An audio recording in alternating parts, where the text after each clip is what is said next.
శాసన మండలి వేదికగా బీఆర్ఎస్ పై కవిత విమర్శలు గుప్పించారు. పార్టీ నుంచి తన బహిష్కరణ ప్రజాస్వామ్యబద్ధంగా జరగలేదని, కనీసం షోకేజ్ నోటీస్ ఇవ్వలేదన్నారు. సస్పెన్షన్ కు ముందు వివరణ కూడా తీసుకోలేదని మండిపడ్డారు.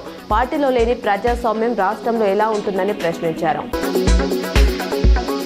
మేడారంలో జాతర సందడి శురువైంది. 2 లక్షల మంది సమ్మక్క సారలమ్మలను దర్శించుకున్నారు.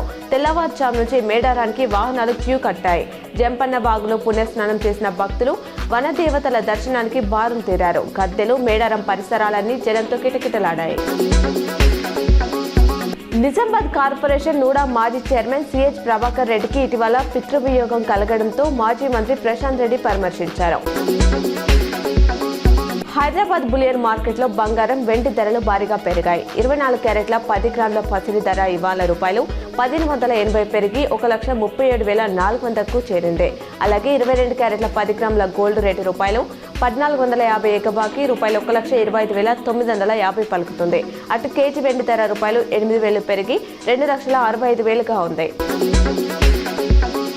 దివ్యాంగుల సంక్షేమానికి కట్టుబడి ఉన్నామని మంత్రి అడ్లూరి లక్ష్మణ్ అన్నారు. అతి త్వరలోనే పెన్షన్ల పెంపు ఉంటుందని చెప్పారు. దివ్యాంగులకు బస్సులో త్వరలోనే ఉచిత ప్రయాణం సౌకర్యం కల్పిస్తామని హామీ ఇచ్చారు.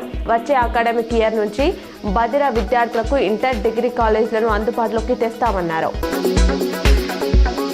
వారానికి 5 రోజులు వర్కింగ్ డేస్ కోసం దేశవ్యాప్తంగా బ్యాంకింగ్ ఉద్యోగులు ఈ నెల 27న సమ్మె బాట పట్టనున్నారు. 2024 మార్చిలో ఇండియన్ బ్యాంక్స్ అసోసియేషన్ దీనికి ఒప్పుకుందని 9 ఉద్యోగ సంఘాలకు ప్రాతినిధ్యం వహించే UFBU తెలిపింది. అయినా ఇప్పటి వరకు అమలు చేయకపోవడంతో సమ్మెకు దిగుతున్నట్లు చెప్పింది.